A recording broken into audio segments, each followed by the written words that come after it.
यहाँ पर दिया गया है कि a इंटू एडजॉइंट ये दिया हुआ है, then the value of this ये पूछ रहा है।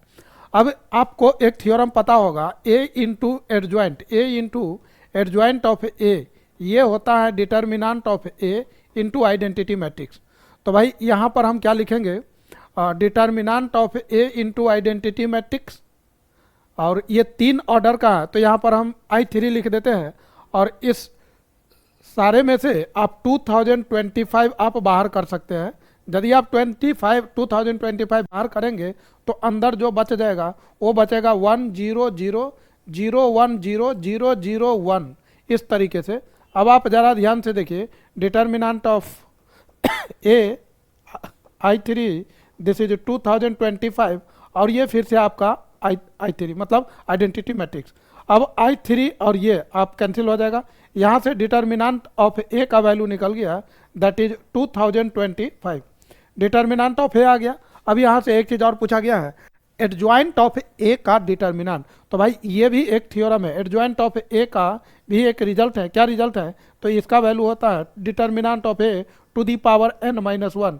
अभी आपको डिटर्मिनेंट ऑफ ए आपको मिल चुका है 2025, और n यहाँ पर कितने ऑर्डर का है, 3 ऑर्डर का, तो n हो गया 3, तो यहाँ पर हो जाएगा 3 - 1 जो कि 2 हो गया, तो 2025 का पावर 2।